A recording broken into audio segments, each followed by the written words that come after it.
What's up guys, and welcome back to another video with your host, Talos. Join me of course in this video is our good old buddy pal, Bash. Right boy? And of course in this video is our good friend Liam as well, joining us in the stocks report. What's up, man? Hey, glad to be here guys, and looking forward to seeing the numbers today. Exactly, and of course he will be the one editing this video, so guys, be nice. Be nice. He's a very gentle beast. Regardless guys, this is what we're gonna be talking about in today's video.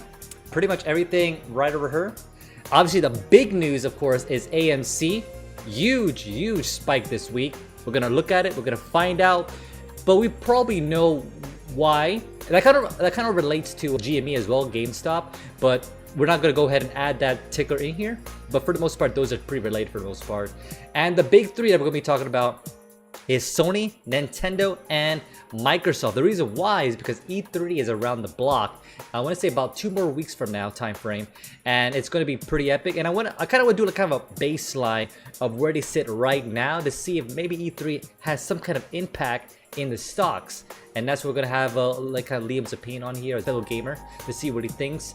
And of course you guys in comments as well to, I guess, leave a little guess, and maybe we'll do like a little competition with it as well to see who actually gets it right, and actually do like a little giveaway or something like that. But we'll keep you posted on that. But the big news even beyond that is of course Amazon. Amazon is in news, not just for, I guess, just being expensive from what you see here, but also for the fact that it bought a major company. But we'll talk about that as we roll into the topics. Now let's go ahead and roll into the very first one. The very first one of course is AMC. Also, as a pre-note, by the way, before we actually get too deep into this, is I'm recording this on a Thursday because I will be traveling Friday, and I'll be pretty much out and about the following weekend for Memorial Day weekend.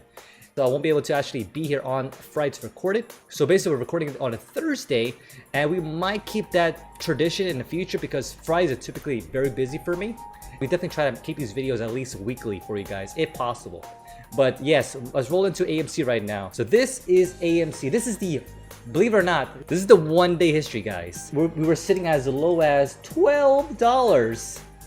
And now we're at $26.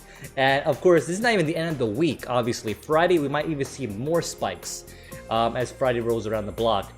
Now, for someone like Liam, who's like, how do you feel about this? Like, as a consumer, as an investor, if you are invested, what are your thoughts? I feel it shows that the level of volatility in the market nowadays is still very much an up and down game, where you could go and put some money on something, then go out to lunch, come back in, and oh, this is $20 now. Pretty much.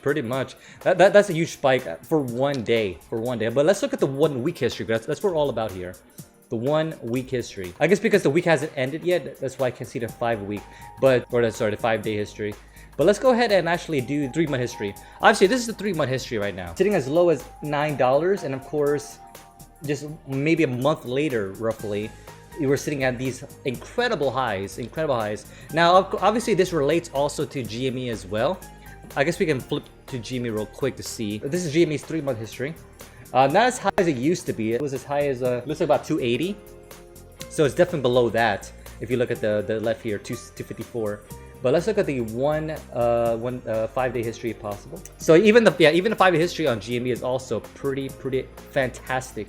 As low as 175 to of course as high as 254. That's huge. I kind of wish I knew about this, but I wasn't really following them that heavily. But I was supposed to buy it around $150 mark, but it never got that low, so I kind of missed on that little spike this week. But it is what it is as investment. You win some, you lose some, as they say. Alright, so this is an article we found real quick on AMC Entertainment. It shares shoots up 35% as Reddit, of course Reddit, traders doubled down. AMC surged as much as 47% on Thursday and ended up at a session of 35.6 higher at $26.52. So, I don't know why I said it weird like that, but $26.52. Pushing his week-to-date advance up to 120%. That's insane for 1 week. All right, so it says here, trading activity skyrocketed in the movie theater chain amongst Reddit-obsessed day traders. AMC has overtaken GameStop to become the most loved stock in the infamous Wall Street Bets Reddit forums, according to Bank of America's analysts of stock mentions on the platform. Have you ever been on Wall Street Bets, by the way? I have not, no. It's a crazy Reddit forum. It's hard to tell what's going to be like a hit or not with Wall Street Bets.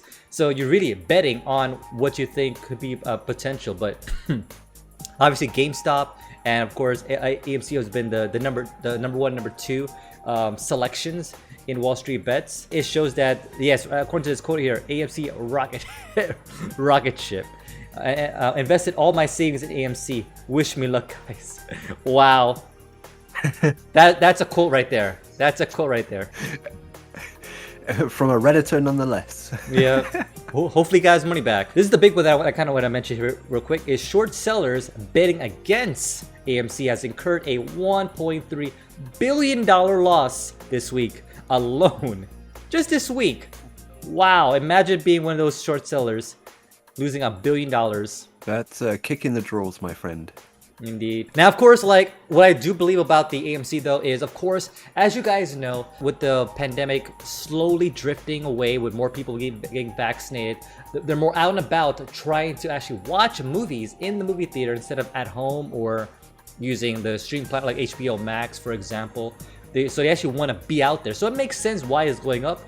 But in my theory, it shouldn't be going up that much.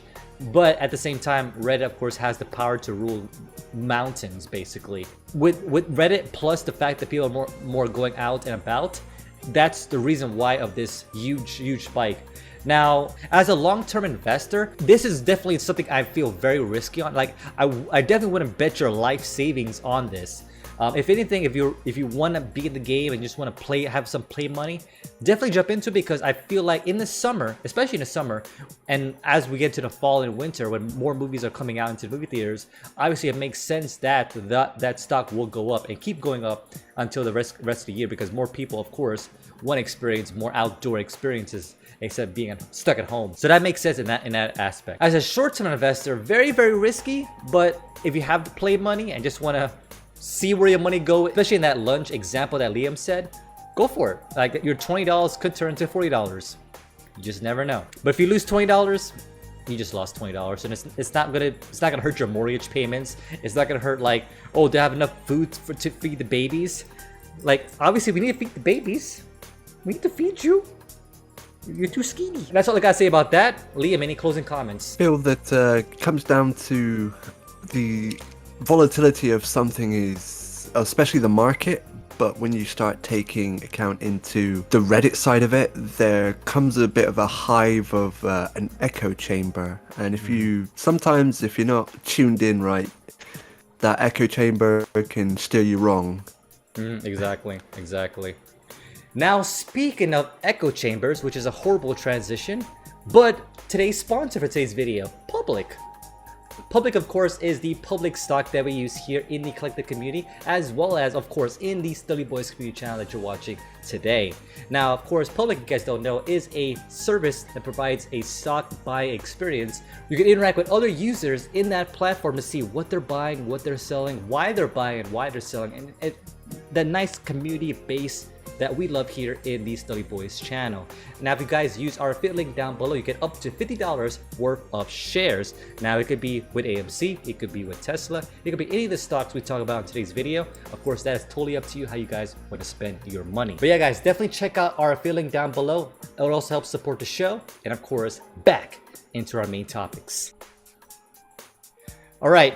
So we're going to be talking about the big three, not so much in depth with stocks, but of course E3 is around the block. Now, if you guys recall, because of the pandemic, E3 last year was canceled. So a lot of the events was pretty much like online based, streaming based and stuff like that. So a lot of the big companies like Sony, Microsoft, Ubisoft, Square Enix, all those companies pretty much have their own individual streaming, I guess, showcases, stuff like that, with moderate to some success. Obviously, when Sony announced the release date for the PS5, that was super hyped. Obviously, PS5 is still super hard to get. Even to this day, Same thing with Microsoft releasing the Xbox Series X, also very hard to get as well. But that kind of goes into the whole shortages of like whether it be parts or the actual device itself, and of course the massive scalping community. And it kind of extends to a lot of different stuff. You know, GPUs, for example, as we talked about in numerous videos before. E3 is around the block, as we mentioned. We kind of want to take this like little side note to see kind of like if this E3 event will help or not help the stock. Obviously, Sony, Nintendo, and Microsoft, they're more than just a video game company. They do more than just what they sell, products, hardware. They're essentially a media conglomerate in its own right. But we still want to see if they have any significant impact as we roll into E3 later in a couple of weeks. As a prediction, Liam, like, who do you think is going to win this year in E3? I think it's going to be a very strong-sided towards the Sony side of things. And why do you say that? Just purely because there is a lot more versatility to come for their console. For example, the virtual reality cross-compatibility. You know, that was still a big thing for the PlayStation 4 that made it stand out from other console counterpart on the market. And because they still have that here, there's still more ability to boost even the virtual reality market. Yeah, that's a very good point. And that's the thing, that's the one thing that I'm hoping for to see more of is the upcoming new PlayStation VR 2. Obviously, we know that that's coming. We just don't know the release date, what it looks like, etc. so forth. So I'm hoping to see some kind of VR action. You could technically still use your old VR in the PS5. I personally haven't done it yet. There's not a lot of games that I know in VR that I want to play in the PS5. But obviously, that'd be the one thing I'm definitely hoping for from the Sony side of the house. Now, when it comes to Nintendo, I'm not sure if you know about this, Liam, but they're coming out with a Switch Pro. Have you heard about this? I've heard early whispers of the Switch Pro coming out because of there is still a high demand for that handheld console in certain places, where even around the UK there's certain places that only let you buy one per household. So it certainly gives a reason for them to meet a demand that they have. And it also has very much a higher end graphics card that's that's been put into it. So we could see a lot more next level content from what they have to showcase. Exactly. And obviously we'll probably go to a little more articles here of the actual like potential specs that might be on the Switch Pro, as well as Sony releasing their two console colors for their controllers, the red and the I think it's called Midnight Black. I forget what the names are, but we'll definitely flip to that later. The only thing I know about Microsoft is the fact that obviously they bought Bethesda, and there's one article that we might talk about more in the gaming news side of the house, but the fact that they potentially one of their games in Bethesda, Starfield, might be an exclusive to the Microsoft platform, which of course, as an investor, it makes sense that you want to keep like much of that profit from Bethesda in-house. If Bethesda was on its own, it makes sense to be a multi-platform, multi-console like company. But if you're going to be dedicated to a specific like company like Microsoft or Sony, then it makes sense to have exclusive stuff for that given console as an investment and as a potential consumer, because it's not really consumer friendly, yes, but it's definitely a lot more investor friendly, if that makes any sense.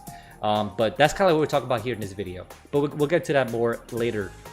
All right, let's go ahead and flip over to the charts real quick before we read some of the articles.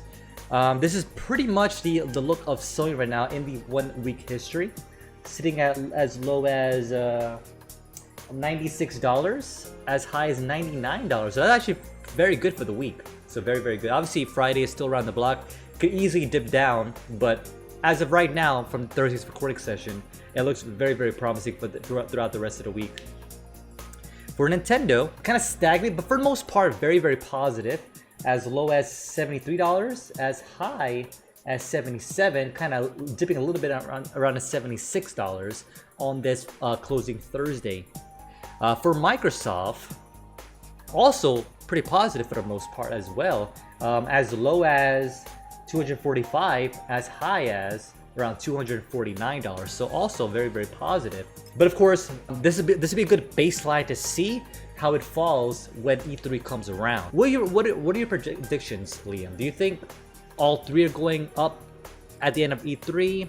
some going up, some going down? Like, what do you think? I honestly predict there's going to be a bit of a divide just purely because of the content that's going to be coming up. There's going to be a level of there's more of one than there is the other, of a level of franchised purchasers or customers, you know. For prime example, I see the PlayStation pushing their VR stuff, as mentioned before, in a manner that's going to definitely hype up the consumers out there so that they will want to invest in this. Whereas the counterpart of the Microsoft, they've not really added much other than buying a big franchise company out, of which has had a very questionable, bumpy couple of years with previous releases and stuff, which they're trying to redeem themselves, but at the same time, you know, you can only fool the public so many times before they just generally start going elsewhere. What about Nintendo? How do you feel about Nintendo? Nintendo, I think with their new model coming, and they seem to be putting out a decent franchise set, like, this should be a lot more versatile for those that want to enjoy things at the best frames. So I see them doing doing much better than Microsoft, but not as high as Sony. And it's funny coming from a consumer mostly than an investor. And as an investor, I completely 100% agree with you. I believe Sony's gonna hit it out of the park this year. PS5, of course, if you recall, they already broke records in terms of like the opening couple of weeks or whatever it was, or a couple of months, sorry. They already broke records in terms of the PS4 sales. So if that trajectory keeps continuing, it's gonna just be even that much more when more games are out. Obviously, the big, I guess, halt on it is because there's just not much games coming out. Like a lot of games were pushed back and delayed because of the pandemic, but it's definitely gonna push it to a much higher level of highs here for Sony. Now, you kind of hit the nail for Nintendo as well. I wouldn't say they're like safe per se, but they're gonna continue to grow higher and higher.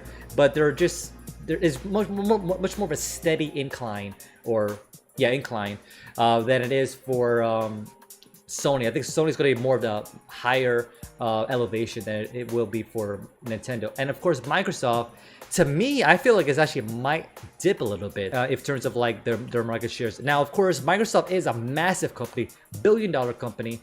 Actually, I want to say trillion-dollar company if I recall. Actually, a small dip in Microsoft in terms of like the Xbox sales and whatnot probably won't affect it in the long run. So you might see a dip, but a small dip with Microsoft. But of course, that is not necessarily because of the Xbox Series and all it does. But the one thing I will give to Microsoft and the Xbox, I guess, community here is, of course, their Game Pass. Their Game Pass is amazing. Not sponsored, by the way, but I think for now until a couple of weeks, if you buy Game Pass, it's only $1. $1. You get 2 free months with that $1, and then it turns into the $15 every single month thereafter. That's a great deal. And of course, it doesn't compete against with like, you know, with Sony and what they're doing with their PS Plus program. And of course, Nintendo's notorious for not having any sales whatsoever. So it kind of depends how you want to look at it. They're definitely more consumer friendly, but as an investment, unless you're thinking about Microsoft in other senses, they're not really a great investment. But of course, if you're thinking about other stuff like their actual Windows computer and their servers, I think it's Azul as I pronounce it, their little server that they have, that of course is going to be a long-term, always going to be needed. But if you're just looking solely on the actual gaming side of the house, probably not very promising. But you know, we'll definitely have to see as E3 comes around the block. But that's kind of like the prediction that we have in store for those big three. Now, with that being said, guys, let's go ahead and talk about the big topic, the huge topic that we want to talk about, and that is, of course, the gigantic behemoth we call Amazon. Amazon, of course, very, very expensive, $3,230.11 for one share. I still remember them at $600, and I thought at that time it was expensive. They're still growing. Jeff Bezos is like definitely living the life with his multiple yachts. But let's look at Amazon real quick before we roll into some of the news articles. We'll roll into why pretty much Amazon is in the news this week. So this is the chart, very up and down for the most part, sitting as low as, let's say 3,100-ish, as high as 3,000, almost 300-ish. And it has dipped a little bit on Thursday, and of course Friday's still around the block, so it might dip again or gain, we're not sure. But that's kind of like where it sits right now. Let's go flip to some of the articles we have so far. But this is the news right now. Amazon buys MGM in a mega media deal. This is released earlier on Wednesday. Obviously, their studios behind, of course, James Bond, the most iconic movie studio in Hollywood. Now, this deal, of course, was valued at a staggering $8.45 billion. And of course, we know Amazon definitely has the money, being a multi-trillion-dollar company. It gives Amazon, of course, like, for those that may know, Amazon has their own stream platform, Amazon Prime. Honestly, it's not very good. It's not very good, if we're being quite honest with you. When we compare it to like Netflix, Disney Plus, obviously this deal is gonna be huge for them, being that they're gonna have a bunch of James Bond's like exclusive movies, and probably future movies will be exclusive to that platform. But currently, as it stands right now, they have 4,000 films and 17,000 TV shows. The real financial value behind this deal is the treasure trove of the IP in a deep catalog that we plan to reimagine and develop together with MGM's talented team. It's very exciting, providing so many opportunities for high quality storytelling. Now, the one thing I will say about this is the fact that they did buy James Bond and whatnot, but what if they make like a TV cinematic universe type deal? Because obviously we know Disney Plus, they're pretty good when it comes to like having like their Loki TV show, for example. They had WandaVision with all the Marvel stuff. Obviously they have a bunch of stuff with Star Wars and having their own TV shows. You think they will do something like that, or like, I feel like they should? What do you think? Completely agree with you, man. I think it's just going to be one of those things that we'll see the ripple effect further down the road. Yeah, exactly. This is kind of a good little highlight here. Even though streaming is very small in the Amazon empire, the company has focused on becoming the most prominent or more prominent player in the entertainment world as of late. For example, the highly anticipated story based on the Lord of the Rings is in the works for Amazon. So that seems nice. They also have award-winning shows such as The Marvelous Miss Maisel. It's an immensely popular Prime programming. Now, when you compare the paid subscriptions, now if you compare the paid subscriptions, obviously Amazon has 200 million paid subscribers. Netflix has 208 million. Now, keep in mind, those paid subscriptions is not because of Amazon Prime. In terms of the video side of the house, they're probably subscribers because of the actual shipping aspect of it. I think part of the deal is, if you have the Amazon Prime, you also get Amazon Prime Video attached to that subscription. So they're probably just kind of jumbling those subscriptions into one. So I'm pretty sure not all 200 million of those paid subscribers are actually using their own Amazon Prime Video. I'm willing to bet. I'd just take my bottom dollar on it. I like this little comment here. It says, so why would Amazon want MGM? 3 words, Bond, James Bond. And yes, he is a huge IP, and of course, having an exclusive to your platform is going to be huge. But that pretty much concludes that Amazon buyout. Obviously, guys, let us know in the comments down below how you feel about that. Are you actually going to start using your Amazon Prime Video now because of James Bond? Do you think they're actually going to utilize James Bond to his fullest potential? Maybe have like, I don't know, exclusive like TV show related topics or something like that under the James Bond IP. It might not be with the same actors, maybe like a side story or maybe side characters. If they make it to like a kind of a multiverse aspect, the fact that how expensive it was, it definitely adds a more interest into their streaming platform.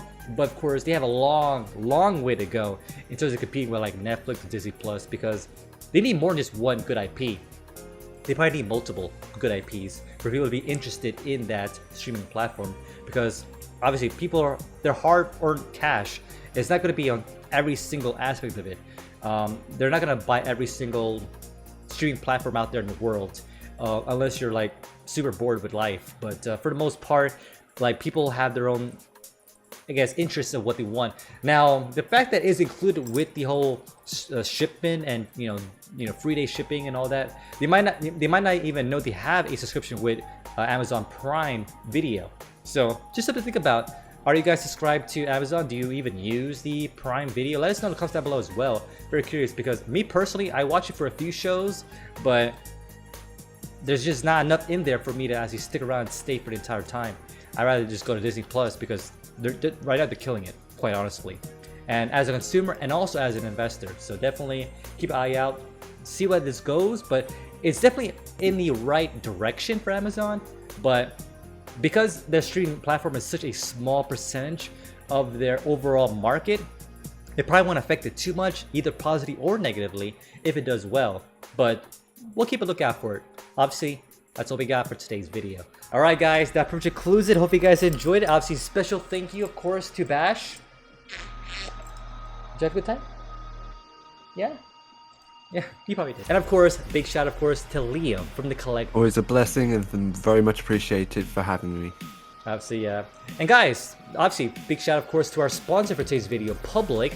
They are a great investment app. Obviously, link down below. Obviously, it helps support the show, and of course, you get free $50 worth of stocks in any of the topics we talked about in today's video. Definitely check them out.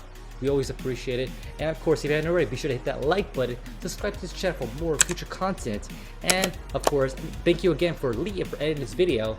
And of course, it should be pretty amazing regardless. That's all we got. We'll definitely see you next week for another weekly Steadily Stock Support with your host, Talos. Until next time, this is Talos, Liam, and Bash, signing out. Peace.